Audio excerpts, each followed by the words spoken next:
D'accord.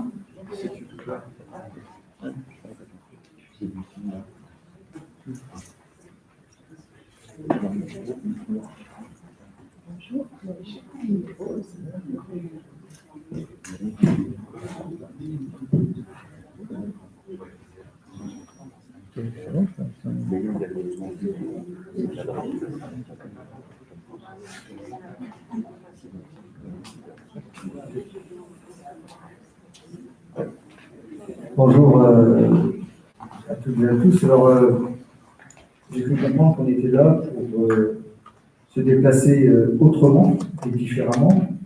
Se déplacer autrement, c'est un enjeu important à la fois pour la santé, mais aussi, bien sûr, pour l'empreinte carbone. Vous savez, on est très attaché, je dirais, à engager encore plus fortement la petite agglomération et ses habitants dans la transition écologique et énergétique. C'est le programme pour lequel nous avons été élus. Et pour nous, se déplacer autrement est assez essentiel. Et donc c'est pour ça qu'il y a eu, par le passé, je crois, ce challenge de mobilité, qui a été renouvelé et que nous comptons bien évidemment pouvoir le développer. Alors, bien sûr, entre Gilles d'un côté et Eric de l'autre, qui ont suivi de près cette opération, il y a, je dirais, un fort investissement de la part de la communauté d'agglomération, des services qui sont là, bien évidemment, qui ont accompagné ça. Je crois que c'est intéressant de se dire qu'on peut vivre différemment. Alors, hier soir, il y avait Hulot qui était présent et qui nous a expliqué comment il voyait l'évolution de la société. Et je me dis que ce challenge tel qu'on le fait aujourd'hui correspond bien finalement à la façon de pouvoir changer les usages. Changer les usages, c'est quand même finalement, on ne le fait pas à coup de règles, même s'il faut amender des règles, mais on le fait surtout par de la conviction, et c'est ce qu'on essaie de faire depuis plusieurs années à la communauté d'agglomération. Je voudrais vraiment remercier tous les participants, parce que je pense que c'était un challenge aussi pour vous, mais finalement, c'est aussi une bonne façon d'avoir des pratiques différentes. Merci aux participants, merci à ceux qui sont là, parce que je sais qu'ils ont gagné, si j'ai bien compris. C'est bien compris, voilà. Et qu'ils ont gagné, normalement, un vélo qu'ils ont déjà, ceux qui font du vélo. Mais c'est bien toujours là-bas. Et est-ce qu'il y avait du covoiturage? Non. Oui, il y a du covoiturage aussi, donc ça, c'est très bien, parce que ça permet aussi d'avoir, je dirais, un vélo en plus du covoiturage. Donc, juste à titre d'information, je vais passer le message parce que c'est aussi intéressant. À la ville de Cergy, on a décidé, à partir du 1er janvier 2022, de participer au financement du transport, que ce soit en vélo, vélo électrique, trottinette, covoiturage, comme aujourd'hui la région le fait pour les entreprises le font pour le RERA. Donc voilà, en tant qu'employeur, on a décidé de le faire. Je pense que ça, c'est extrêmement important de pouvoir continuer à développer, à la fois par l'incitation financière, à la fois par des jeux, mais aussi par l'incitation financière, le fait qu'on peut se déplacer autrement. Donc merci à vous et bravo également.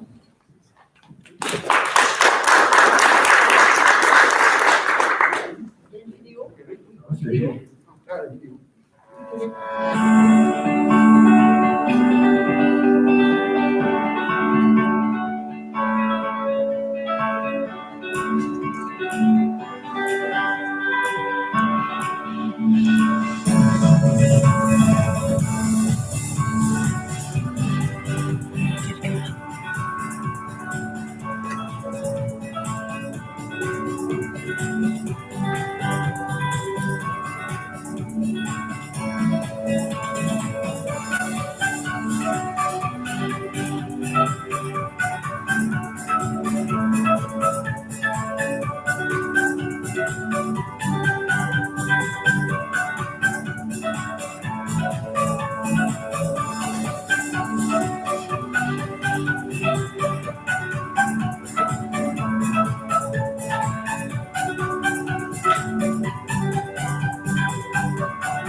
Bonjour à toutes et tous. Donc, je suis Éric Nicolet, vice-président de la communauté d'agglomération de Cergy-Pontoise en charge des mobilités.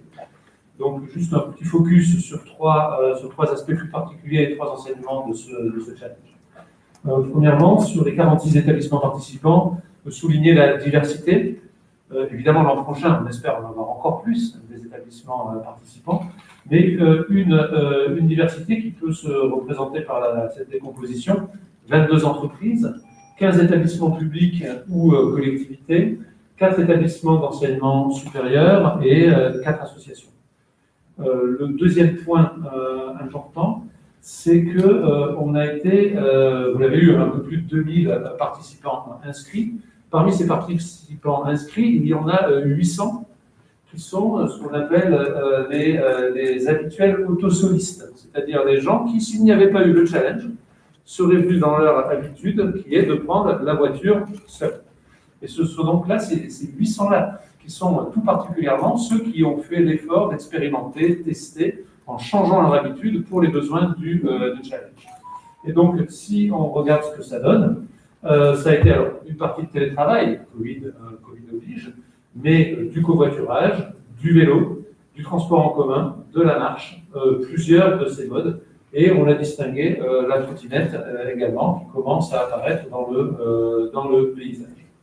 Et notre sujet pour cette édition, pour les éditions à venir, et puis plus globalement au quotidien, c'est bien que de faire en sorte que la priorité des priorités soit satisfaite, à savoir que les autosolistes finissent par être convaincus qu'il faut covoiturer, qu'il faut changer, etc. Alors, pas tous. Évidemment, quand on vient d'un endroit où il n'y a pas de collègues, il n'y a pas de voisins, il n'y a personne avec lequel on puisse covoiturer au fin fond du Vexin ou de l'Oise, ça va être difficile. Mais retenons qu'il y a quand même un vrai potentiel. La moitié des gens qui travaillent à Cergy-Pontoise habitent Cergy-Pontoise et seulement 5% prennent de vélo. Donc il y a un vrai sujet là-haut. Et enfin, le dernier message, c'est qu'on a eu une édition ludique et fédératrice. C'est important dans cette période, parce qu'on était en sortie de confinement. Ça a été, je crois, pour les participants, un bon moment. Donc, vous avez notamment quelques photos qui sont là. Donc, des courses d'orientation par équipe, un travail et une animation pour sillonner, en profiter pour sillonner l'agglo à vélo. Valoise Communication qui a fait de nombreuses animations, et puis il y en a d'autres qu'on ne pouvait pas tout mettre. Donc, quelques enseignements, donc, de la bonne humeur, de l'envie. On réfléchit à un format plus en longueur pour l'an prochain, on verra, c'est une réflexion, mais sur plusieurs jours, plutôt que sur une journée, plutôt qu'une semaine. Nous verrons ce que cela pourra donner. Donc, voilà les quelques points qu'on pouvait partager. Avant la remise des prix, j'ajouterai évidemment, je me joins au président pour remercier tous les participants. Et place à la remise des prix, hein. C'est bien ça. Merci.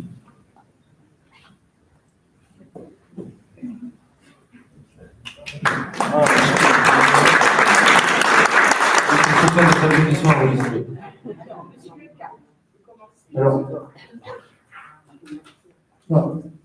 bonjour à tous. Donc, Gilles Lecam, vice-président au développement économique. Donc, j'ai le plaisir de remettre le premier prix aux entreprises dont les salariés sont d'un effectif inférieur à 20, donc de 1 à 19. Et je vais appeler le lauréat de la société Écosystème, qui doit être là. Il ne vient pas en vélo.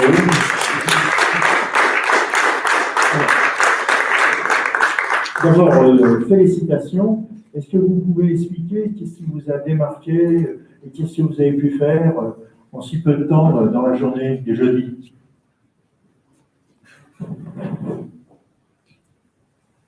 Alors, bonjour. Donc moi, je viens représenter la société Écosystème. On est le créateur de solutions de digitalisation de voiture. On s'est lancé dans Change Mobilité cette année pour la première fois, un peu tardivement. Mais on s'est assez fortement mobilisé compte tenu de notre nom. Donc, quasiment tous ont participé finalement au Change Mobilité d'une façon ou d'une autre. Notamment en utilisant des modes de transport différents de la plantation habituelle. Ça va du dirigeant qui est venu par exemple de Poissy à vélo ce jour-là, des situations sont ça veut dire Voilà. Et donc, on a énormément utilisé, effectivement, on s'est énormément mobilisé pour ce challenge, et on s'est retrouvés autour d'un petit déjeuner pour raconter nos espoirs de notre arrivée.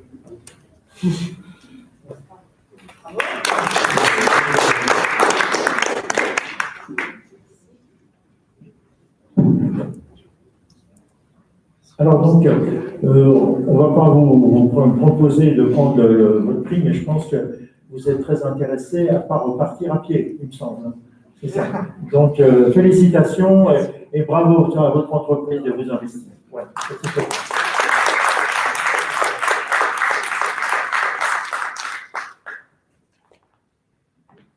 Alors, la deuxième catégorie est la catégorie de 20 à 99 salariés. Donc, nous avons en médaille de bronze sur le podium Soulia. Nous avons en médaille d'argent la CCI du Val d'Oise et médaille d'or, vainqueur de cette catégorie, le Pôle emploi. Et donc, j'ai le plaisir d'inviter à me rejoindre le ou la représentant, ils sont deux, j'ai l'impression, représentants du Pôle emploi pour leur remettre.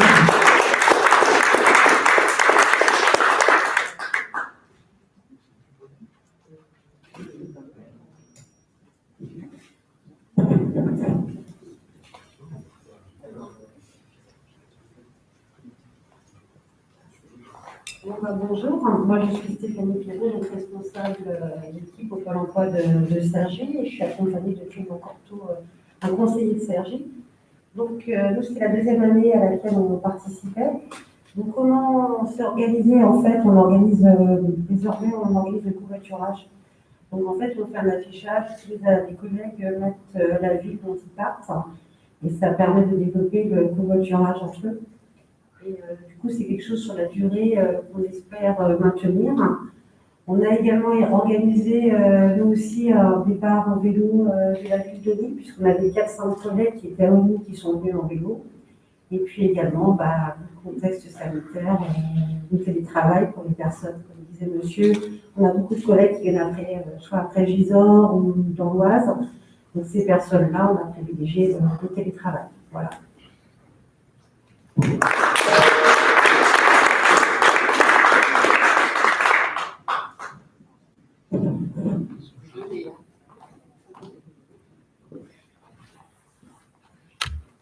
Alors, troisième catégorie.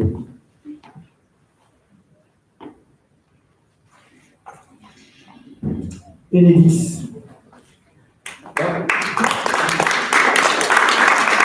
Le favoritisme, c'est pas possible. Donc François Clavel, de la société Enedis. Bonjour tout le monde. Pour nous, c'était une première en fait de participer à ce challenge mobilité. Vous le disiez, Monsieur Gendron, c'était un véritable challenge parce que la première fois, mais aussi beaucoup d'équipes à mobiliser et puis beaucoup de distances à réaliser dans nos journées pour aller sur nos chantiers. Donc il y a une part importante de télétravail et aussi du covoiturage et puis des personnes qui sont venues en mobilité douce. Donc c'était un peu une surprise, je vous l'avoue. Et puis on a eu une forte mobilisation, je le disais, des managers pour pouvoir mobiliser l'entièreté des équipes. Et donc, ça a été plutôt une réussite, effectivement, côté Enedis, et on en est très content. Je tenais quand même à remercier la CACP pour l'organisation de cette journée dans des conditions très restreintes. Je pense que c'était important quand même de nous tenir mobilisés au sein de cette charte d'engagement territorial. Et donc, je tenais à le souligner également. Merci.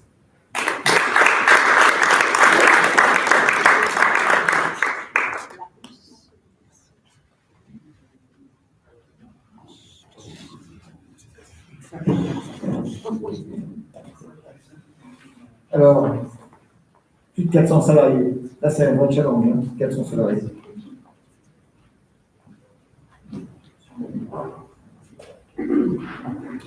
Voilà, les finances publiques. Voilà.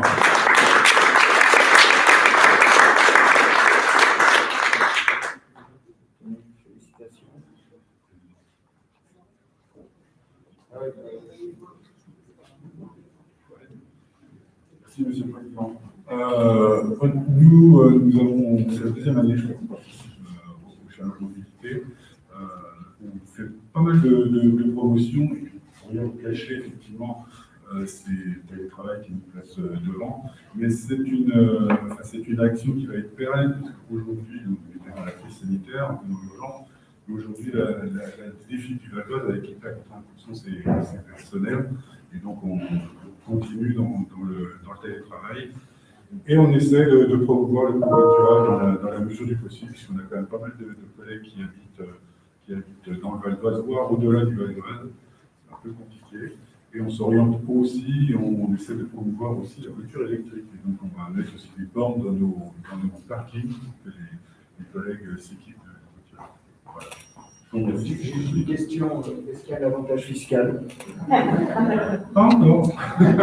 C'est à l'étude. Merci à vous.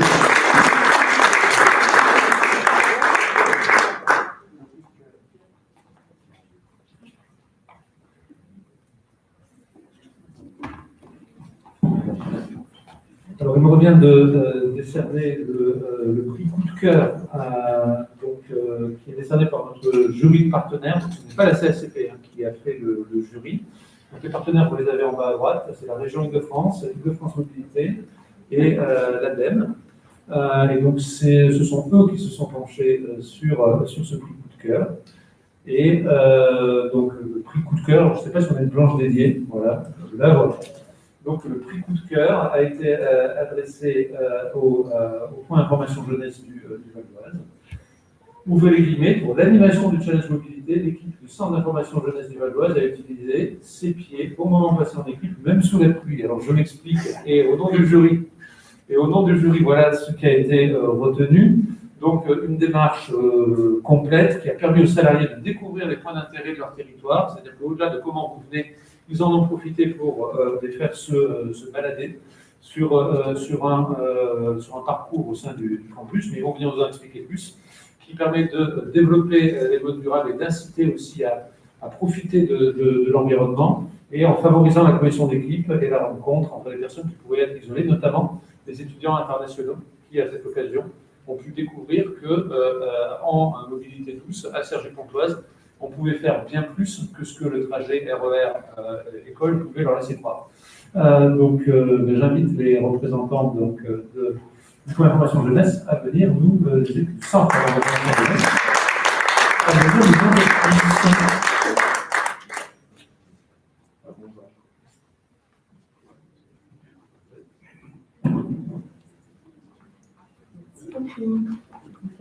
Merci, monsieur le vice-président et président de la communauté d'agglomération de Cergy-Pontoise.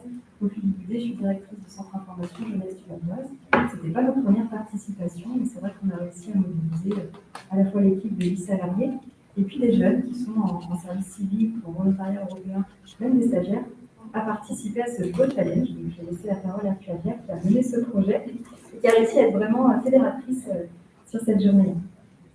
Merci Ophélie, alors merci. Je suis vraiment contente, je viens de savoir. Ophélie a bien gardé la surprise, mais je suis ravie. C'est vrai qu'on a mobilisé toute l'équipe, on pensait à plein d'activités, on avait prévu tout le monde, toutes choses.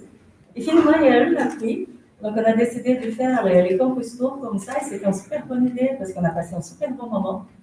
Vraiment, cette histoire de cohésion d'équipe, mais aussi de parler, Cergy, c'est un ville qui finalement peut faire pire aussi. Donc, on a fait tout un parcours comme ça, c'était trop sympa. Et j'étais à fond. Alors, vraiment, je suis trop contente. Voilà, merci.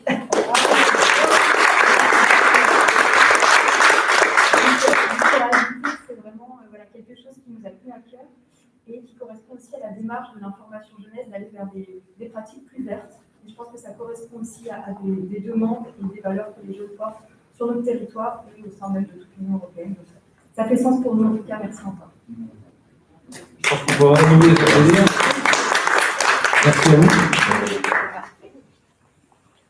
Alors, comme j'ai dit, le challenge mobilité ne s'arrêtera pas là, puisque l'objectif, c'est que l'année prochaine, on puisse continuer. Alors, Eric qui est là, il avait dit on peut peut-être faire sur une forme plus longue, parce que finalement, c'est bien de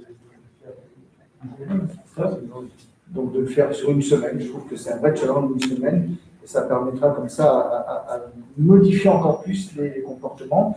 Donc, je vous donne à toutes et tous, rendez-vous à l'année prochaine. Alors, vous avez vu que la CACP a joué, elle termine troisième, donc il n'y a pas de préférence. Et puis moi, j'ai bien noté que l'année prochaine, il y aurait sûrement un avantage fiscal pour toutes les entreprises. Voilà, merci à vous tous.